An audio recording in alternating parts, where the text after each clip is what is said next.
Hello everybody, welcome to the Wonky Angle, where I talk about electronic music, both new and old. And today is a Patreon request from Crawford King. I'm talking about UR Presents Galaxy to Galaxy, a Hitech jazz compilation. Alright, apologies for having dragged my feet on the Patreon requests a bit again, although in my defense this may very well be the single most intimidating request I got out of all the requests sent in for this round. Intimidating in a good way. This was also one of the ones I was most looking forward to, but intimidating nonetheless. There's a reason this one took me a while to get to.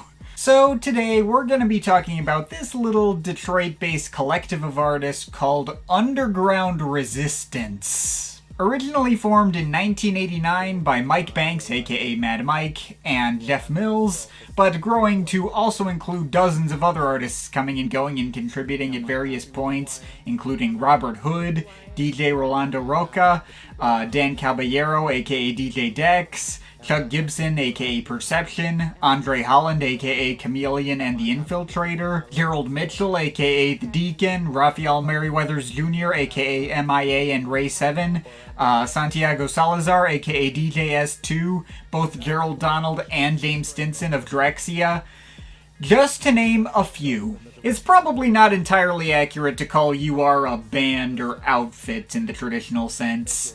I tended to think of them more in the same vein as a greater collective such as the Soulquarians, or even just as an independent record label, which they also were. But at the same time, there was plenty of music purely released under the name Underground Resistance, or UR, including entire full-length projects such as the one I'm talking about today. That doesn't necessarily mean all of the above artists were all working together on the same tracks. I think a lot of these are just like any given one or two of the above artists choosing to work anonymously. Anonymity was kind of part of UR's whole ethos in pushing against the idea of a superstar DJ and instead focusing on art as a communal project, often even performing with members covering their faces with bandanas or balaclavas or that kind of thing. Oh yeah, by the way, if you didn't already know, Underground Resistance is not a name purely chosen to sound cool. That was very much a direct description of what they were about. They were extremely outspoken about their political messaging, and partially designed to be a statement against the commercialization of techno. Very anti-corporate, direct resistance against the systems oppressing and taking advantage of black people, both within the music industry and elsewhere. And they were very much about collectively uplifting lower-class African Americans in Detroit, both individually and as a community, showcasing to the black youth of the city they lived in that there were alternative identities they could make for themselves outside of the hyper-masculine violent stereotypes and inspiring them to get out of the poverty cycle, while still at the same time very much maintaining that harder edge so as to directly appeal to the black youth in question, and of course with the ability to back their rhetoric up. Not just through putting out singles like Message to the Majors, as a middle finger to both major record labels, as well as the Detroit police force, which they label as murderers who they'll see in hell on a message printed directly on the vinyl. But sometimes more directly, like there was one point when they got into a dispute with Sony BMG where that label commissioned a trance cover version of a track DJ Rolando put out with the collective called The Knights of the Jaguar in order to capitalize on it and make a potential hit, despite not receiving permission to do so. And recognizing that said cover was only made for the sake of profit, Mike Banks and UR decided to denounce that cover and take action against the label. But rather than sue Sony and make use of the exact same oppressive systems built to work against them, they organized a boycott of the cover and urged their fans to send messages of protest to the record stores who sold it, and to the labels themselves. Even getting to the point where some of the fans personally reported vandalizing copies in the stores, and such a big stink was made where the label had to back down and pull the cover off the shelves. That's pretty awesome. If there's any release I would most recommend for anyone looking to get into UR for the first time, I would recommend the compilation they put out in 1991 called Revolution for Change. Most of the material there is from their really early days when UR was mostly just working as a trio of Mike Banks, Jeff Mills, and Robert Hood. But I gave it one listen while researching this video and immediately pegged it as an all-timer. Just some fantastically propulsive Detroit techno that goes super hard, with lots of satisfying retro 90s grooves and a production style that both has a scrappy DIY feel to it but without feeling outright unpolished. really visceral and satisfying in maintaining that energy of righteous anger against the system, with tracks called things like Riot and Punisher and Sonic Destroyer. But it's also never so over the top to become inaccessible or take away from like the core danceability of any of these tracks. There's even plenty of tracks that have lots of bright melodies in there too that are really easy to get into, like on Eye of the Storm or Sometimes I Feel Like, the latter of which also appears on the project I'm about to review. That comp is not on streaming, unfortunately, and physical copies are pretty rare too, but it is absolutely worth seeking out if you can. The entire project is excellent and there's not a single skip on it. If you're looking for something that demonstrates more of the variety that could come out of the UR umbrella, there's also the collective's supposed debut album called Interstellar Fugitives in 1998. That brought in a wider variety of members, including Drexciya, and went through a bunch of different styles including dark ambient, drum and bass, breakbeat, classic electro, and more.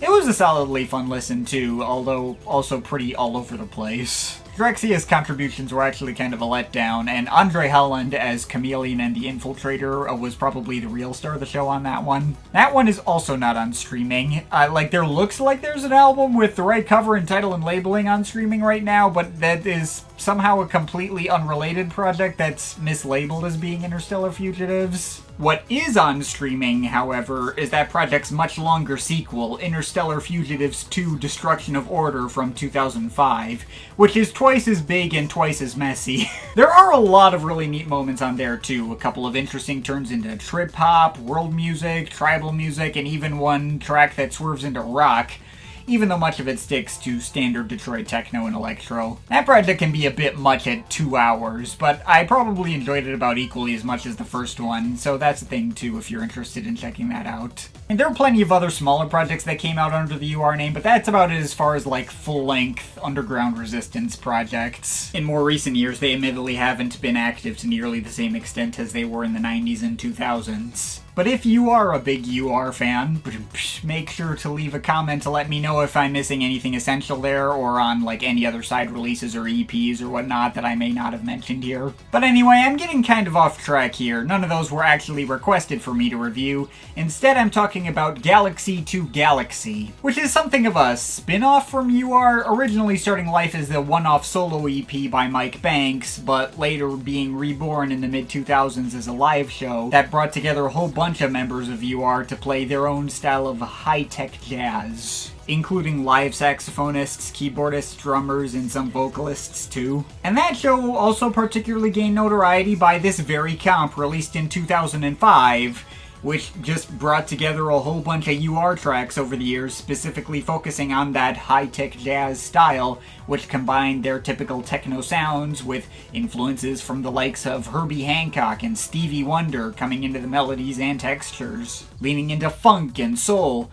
and actually often coming closer to sounding like Larry Heard-style Chicago house than it did to the usual headier Detroit techno sound. It's a big compilation spanning over a decade and a half of work, 23 tracks adding up to 2 hours of music. Pretty dang comprehensive, taking from lots of classic EPs such as World to World, Nation to Nation, and the above-mentioned Galaxy to Galaxy EP, almost in their full entireties, with a bunch of newer tracks sprinkled in as well. And unlike other releases I've talked about in this video, this comp is in fact on streaming services right now. On the release itself, none of the tracks here have credits for who actually produced them, aside from the track Mama's Basement having been produced by Gerald Mitchell, and the track Timeline having been produced by DJ, aka the late Derek Jamerson. Everything else is just under the name UR or Galaxy to Galaxy, depending on where you're getting it.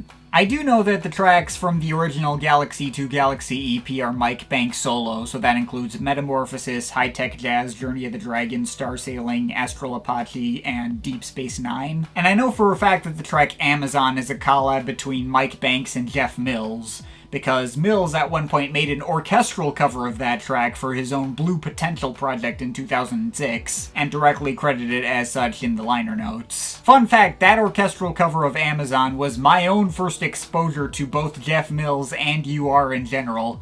I found it on an iTunes Essentials playlist centered around live electronic, alongside a live version of High-Tech Jazz, way back when I was in high school, and I bumped both on the regular back then, especially the orchestral Amazon. That was such a perfect fit for my taste in high school, and I thought it absolutely kicked ass. So yeah, I do have a little bit of personal history with this material, although aside from that, this video marked my first time really sitting down with the broader UR catalog or any of the other material included on this comp, including the original versions of both of those tracks that I did have history with. And my time sitting with this comp has been kind of odd. As many Stone Cold classic tracks are included here, and as successfully as it achieves its purpose of being this expansive collection of UR's high-tech jazz sound, and packaging up all these classic tracks in such a way that would be easier for a wider audience to access, I am also left feeling like this is not the kind of project really designed to be judged as a complete package. I've actually opted not to give this project a score at all for that very reason.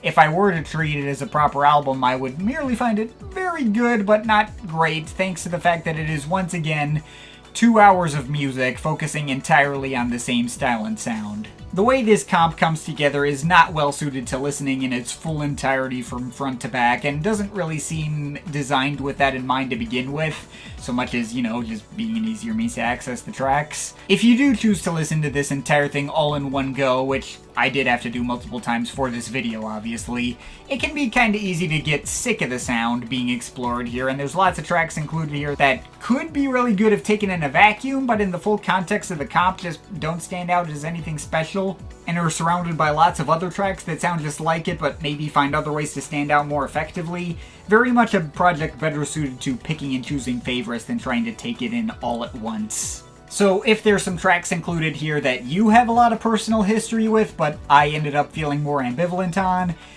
that's going to be why. So now to talk about all these tracks. We start out with Metamorphosis. That's a neat little spacey experimental ambient intro to the album.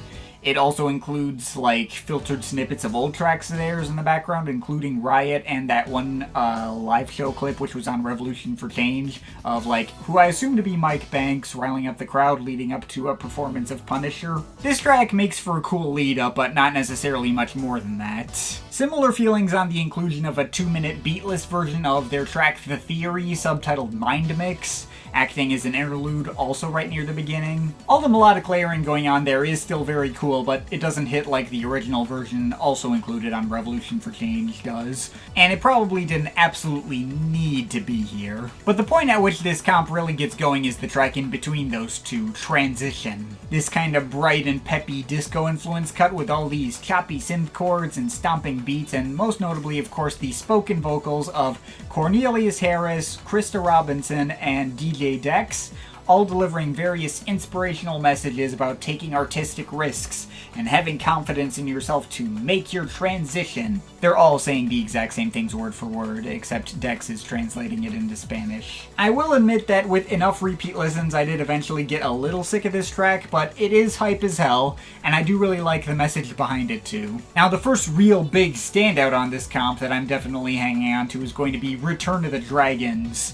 A 7-minute journey with all these thumping, broken up beats, plinky synth organs, and absolutely beautiful live electric piano performances, including this whole little breakdown in the middle with all these punchy horn sections. Really embodying that ethos of high-tech jazz, and with more than enough cool progressions to justify it being the longest cut included here. That track floors me every time I put this thing on, and it might possibly even be my favorite one on the whole comp, though there is at least some competition there. Next on the comp, you're hit with the entire Nation to Nation EP from 1991. I already mentioned the Theory Mind Mix, but the remaining 5 tracks from that EP are all just gathered together right here, otherwise in their original order. Big Stone Lake is a nice, pretty little ambient synth piece complete with ocean sound effects and a lengthy sax solo from Lenny Price. I fuck with that. And then we get arguably the signature track from that EP, Sometimes I Feel Like. One of the most Chicago housey tracks to come out of UR, with all these simultaneously dramatic and relaxed synth pad progressions going up next to deep bass lines, a few acid lines and grooving deep house beatwork, and a voice snippet saying the title. I do admittedly feel like this track once again hit for me better when I heard it in the context of Revolution for Change. Felt a lot more like this big triumphant moment of emotional catharsis on that project, where here it blends into everything else a little more. But even with that in mind, it's still one of the clear highlights for me, and I've grown to love those melodic progressions either way. My feelings on the rest of the Nation to Nation EP are less strong. Like, the next 3 tracks are nice, but never really rose to become notable standouts for me on the comp, and would often mark a moment at which my attention would start to trail off a bit. Body and Soul is another very serene and spacey house cut that gives me those old Larry Heard Can You Feel It vibes, but without as strong a hook to really nail it down. The actual track, Nation to Nation, brings in all these bright 80s horn sections and more sax soloing from Lenny Price, going up next to plinky keyboard solos and acid bass lines. But the way all these elements come together can occasionally feel a bit cheesy and overproduced in comparison with other tracks here, while again lacking a strong hook, especially those 80s horn sections that I've heard in a lot of much more corporate sounding mixes. I mean, the track's fine. I'd probably like it more if I took it purely on its own, like out of context. But in context, weird as it might be to say, I think that one's actually a solid contender for my least favorite track here. I mean, there is competition for that spot. There are others that hit me on this a very similar level, but yeah. And then there's 303 Sunset, which might be the single most Chicago house-ish track on display here overall, in the way it includes those MIDI house organ stabs and a round bass line that even somewhat vaguely resembles Mr. Finger's Mystery of Love. But I'll admit that one did eventually grow on me with repeat listens too. I don't know if it's necessarily a big favorite, but it does have like this more stripped back sound to it compared to the rest of the project that allows it to stand out a bit more effectively, so that's something nice. Next there's another ambient interlude-ish cut with a sax solo, this time from Malcolm Holly, called A Moment in Time. That one's nice, makes for a neat mirror to Big Stone Lake, and the synth pads on that one are a lot more dramatic and intense. And from there, the project picks back up and delivers a bunch of my bigger favorites in a row. There's 2 tracks from the World to World EP. Jupiter Jazz has all these bright and percussive house pianos and sample chops that vaguely remind me of Jeff Mills' Changes of Life, except obviously a lot smoother and less gritty and industrial. The particular rhythmic feel of those pianos does allow this track's arrangement to stand out more in context. And then we get the track that I had the most personal history with, Amazon. It probably won't surprise people to hear that I personally have more nostalgia for the above-mentioned Blue Potential version of that track, but the original here is still a classic pop and hits for me in pretty much the same way. Those synth pads are really harsh and intense, and the way the melodic arpeggios and acid stabs wrap around them, along with the beats that have all these hooting and hollering noises in them, still nail down that exciting jungle adventure vibe the track was going for. There's a rush and urgency to this track that isn't present on most of the other cuts included on this comp. And from there we get a bunch more tracks from Mike Banks' original Galaxy to Galaxy EP. There's Astral Apache, which really stands out for its inclusion of those Native American-inspired chanting vocal samples, going up next to more propulsive retro drum machine beats. That one's fun. And the first disc of the comp closes with Deep Space Nine, another track full of dramatic synth chord pad progressions and blubbering electronic effects.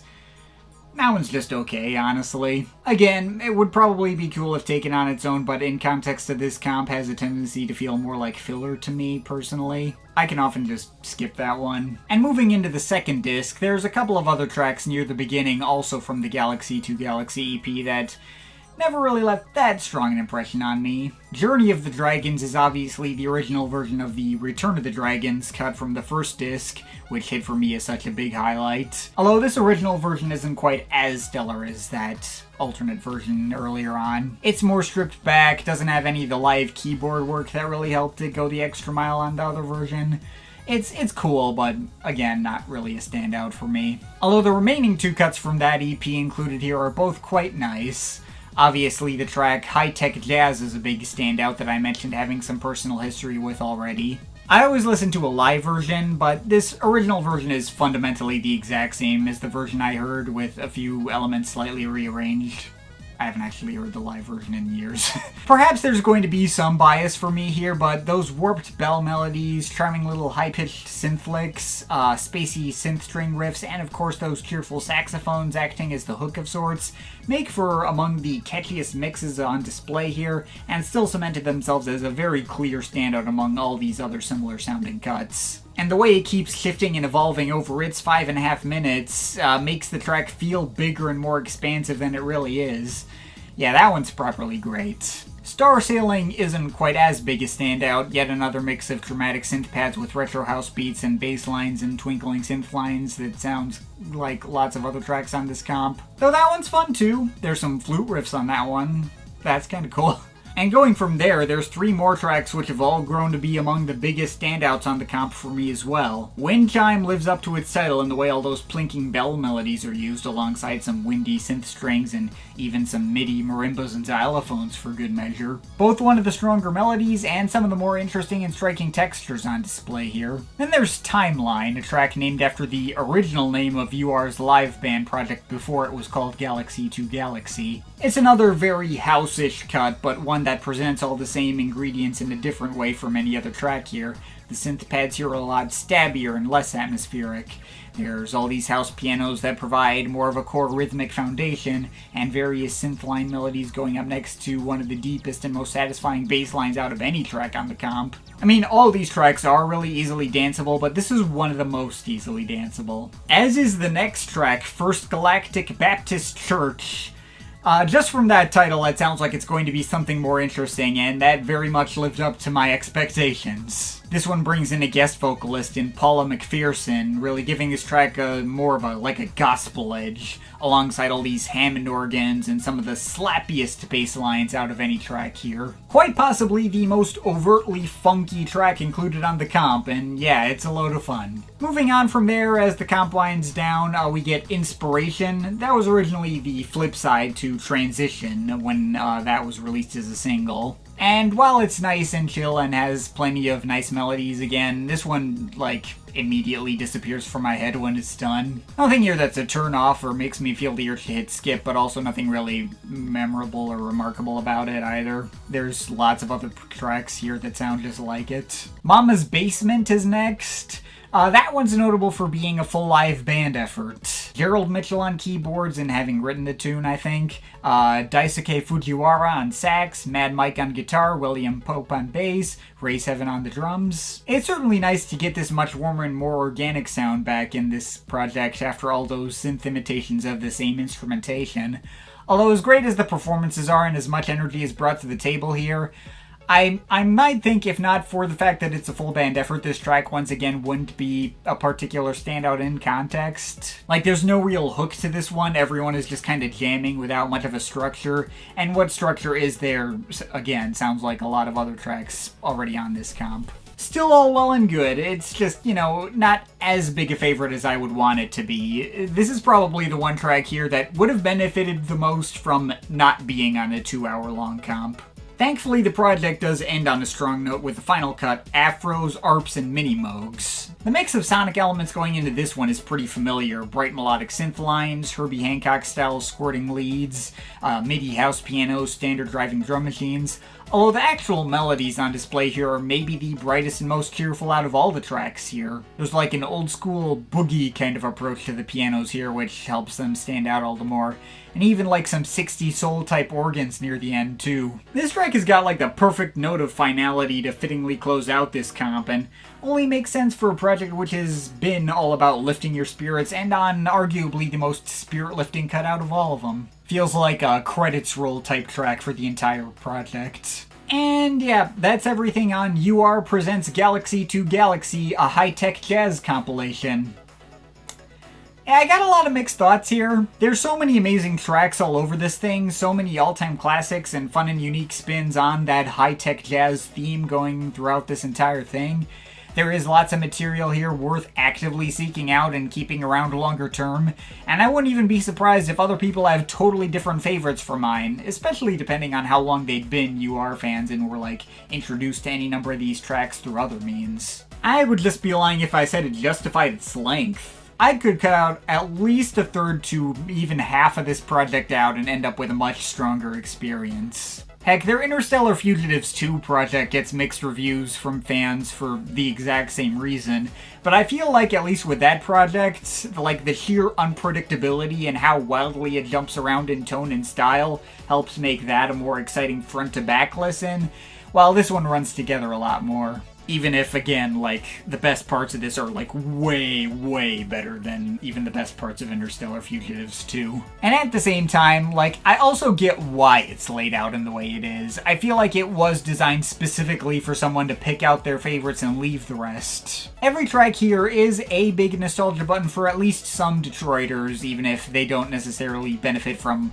like, all being listened to one after the other like this. At the end of the day, this is not an album, it's a compilation, and it serves that purpose very well, so I don't feel like I can fully judge it for the way it was put together. As such, again, I'm not giving it a score. But at the end of the day, I can still say it is very good.